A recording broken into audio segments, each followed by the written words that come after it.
ओम नमः शिवाय। मैं मुकेश कुमार मिश्र अपने चैनल एस्ट्रोलॉजी एंड आयुर्वेदा में आप सभी मित्रों का हार्दिक अभिनंदन करता हूं। और आज आप सभी मित्रों के समक्ष हम जो टॉपिक को लेकर के उस टॉपिक का नाम है पितृदोष को कैसे समझे एवं उसका निवारण कैसे करें।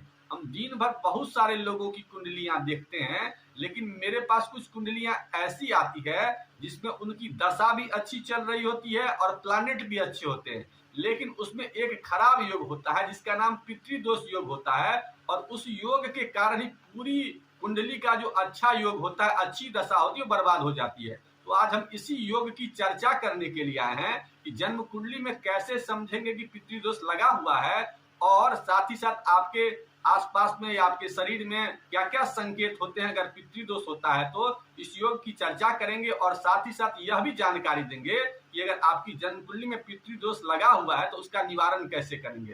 तो सर्वप्रथम यह बात करते हैं कि पितृदोष अगर होता है आपके परिवार में तो क्या क्या संकेत आते हैं। तो सबसे पहले घर के मुखिया का बार बार बीमार होना, ये पितृदोष के ये सर्वप्रथम लक्षण होते हैं। घर के सदस्यों का एक दूसरे के प्रति विशेष रूप से मिलना नहीं, यानी कि दूर दूर रहना, ये पितृदोष के दूसरे लक्षण होते हैं। परिवार का बहुत बड़ा नहीं होना, धीरे धीरे परिवार सिमटना, ये परिवार छोटा अगर हो रहा है तो ये भी पितृदोष के ही लक्षण होते हैं। मेहमान अगर घर में आते हैं तो रुष्ट होकर ही चले जाते हैं, ये पितृदोष के ही संकेत आते हैं। पेड़ पौधा का विशेष रूप से विकास नहीं होना या पेड़ पौधा का माने सूखना, ये भी पितृदोष के ही लक्षण होते हैं। विवाह या कोई भी मांगलिक कार्य सही समय पर नहीं होना, उसमें बहुत बाधा होना, ये भी पितृदोष के ही लक्षण होते हैं। इसके अलावा स्वप्न में भी अपने पूर्वजों का, पितरों का बार बार जो है ना दर्शन होना। इसके अलावा आलसता से बहुत ज्यादा परेशानी होना, घर में या तो दीवार बहुत टूटा हुआ होना, छिद्र होना उसमें। इसके अलावा पीपल का पेड़ उग जाना, ये सब भी आपको पितृदोष के ही लक्षण होते हैं। इसके अलावा बहुत ज्यादा संपन्नता भी परिवार में होगा, लेकिन उसके बावजूद भी वहां पर कलह की संभावना होगी, गंदगी बहुत ज्यादा होगी, वहां पर घुसते ही बैड स्मेल होगा। तो ये सब खराब पितृदोष के लक्षण होते हैं। इसके अलावा आप जन्म कुंडली की बात करते हैं कि अगर जन्म कुंडली में सूर्य पर राहु का प्रभाव होगा या गुरु पर राहु का प्रभाव होता है तो विशेषतः यह योग विशेष रूप से देखा जाता है। अब यह चर्चा करते हैं कि अगर आपकी जन्म कुंडली में या आपके जो संकेत हम बताएं वो संकेत मिल रहा है तो उसका क्या उपचार करें कि पितृदोष का निवारण हो जाए। तो इसके लिए कोई बहुत आडंबर करने की जरूरत नहीं, क्योंकि मेरा जो भी उपाय होता है वो साधारण होता है और पूर्ण रूप से वो अनुभव किया। मैंने 20-25 वर्षों से ये अनुभव करके ही आप लोगों को उपाय बता रहा हूँ, और उस उपायों को लिखिएगा तो आप महसूस करिएगा कि कुछ दिन, 6 महीना, साल, 2 साल जब करिएगा तो आपके पितृदोष जो है तब खत्म होते हैं। ऐसा कोई चीज नहीं है जो एक दिन जाइए और त्र्यंबकेश्वर में पूजा करा लीजिए, गया में पूजा करा लीजिए और वहां पर जाने के बाद या उज्जैन में पूजा करा लिए आपकी जो काल सर्प दोष होती है या पितृदोष खत्म हो जाता है। ये सब ऐसा नहीं होता। कुछ देर के लिए आपको लगेगा कि हमारा ये पितृदोष खत्म हो गया है, काल सर्प, लेकिन जब तक उसके ग्रहों का उपचार नहीं कीजिएगा तब तक आपका वो कभी भी आजीवन खत्म नहीं हो। इसलिए सबसे पहले जो ये दोष होता है वो राहु केतु के कारण ही होता है। जब भी राहु का दृष्टि होगा या सूर्य के साथ राहु होगा या गुरु पर राहु का प्रभाव होगा तो ये विशेष रूप से पितृदोष होता है। तो सबसे पहले अपने राहु को संतुलित करने के लिए प्रयास करिए। तो इसके लिए पितृदोष का मुख्य प्रभाव राहु ग्रह के कारण होता है, इसलिए पितृदोष को अगर खत्म करना है तो सबसे पहले राहु को मजबूत करना होगा। राहु को मजबूत करने के लिए सर्वप्रथम साफ सफाई पर विशेष रूप से ध्यान देना होगा।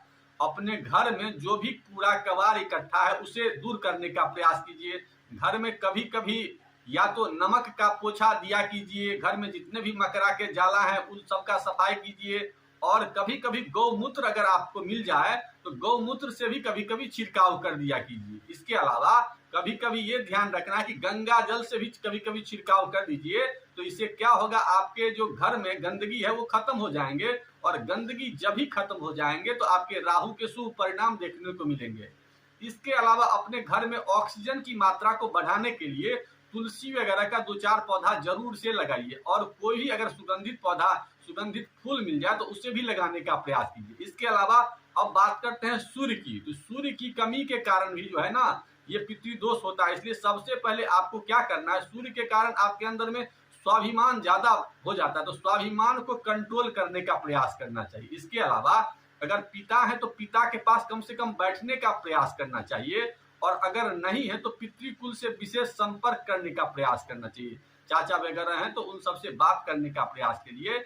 इसके अलावा आप क्या कर सकते हैं, तो नित्य दिन उगते सूर्य का दर्शन कर सकते हैं, और अपने भोजन में अग्नि को बढ़ाने वाला सामान ज्यादा प्रयोग कर सकते हैं।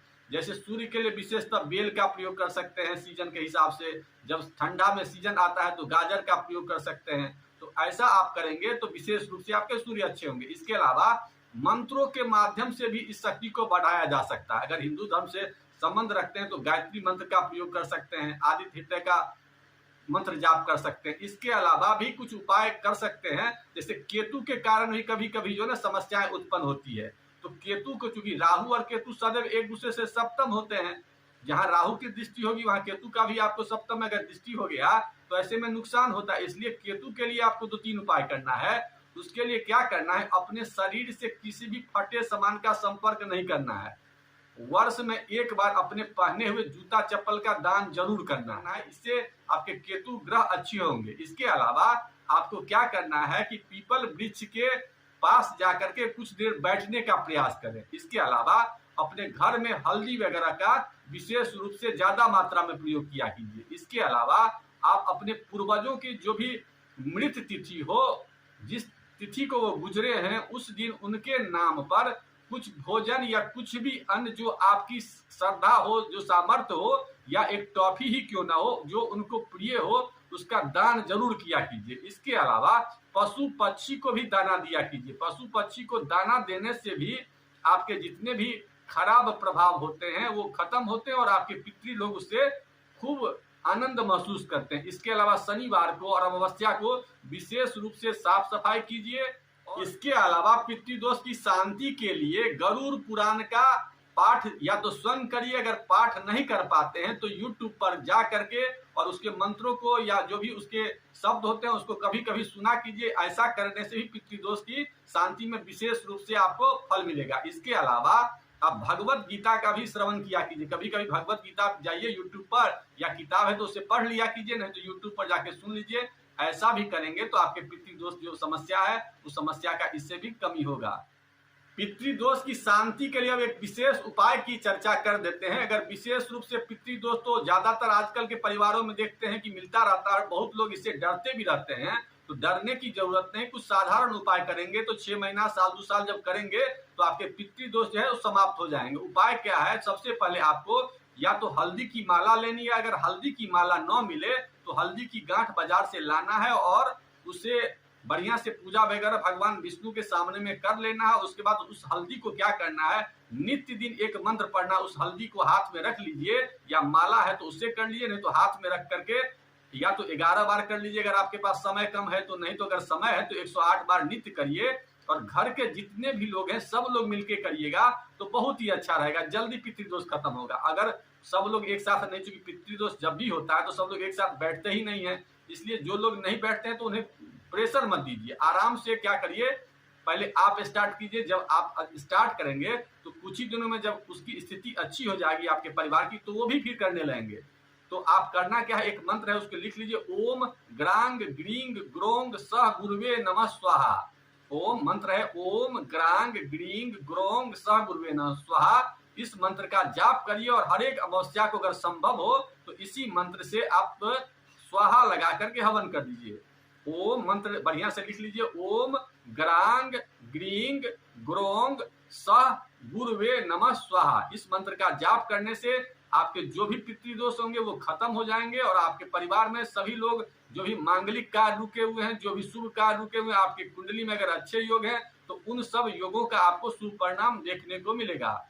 इन्हीं बातों के साथ आज के एपिसोड को यही समाप्त करते हैं। आप लोगों के मन में किसी प्रकार के कोई क्वेश्चन हो तो उसे कमेंट बॉक्स में लिखिए, मैं उस कमेंट का जवाब देने की कोशिश करूंगा। अगर पोस्ट अच्छा लगा तो लाइक करिए, और मन में किसी प्रकार के कोई क्वेश्चन हो, कोई शंका हो तो उसे लिखिए, मैं उस शंका का समाधान देने की कोशिश करूंगा। ओम नमः शिवाय।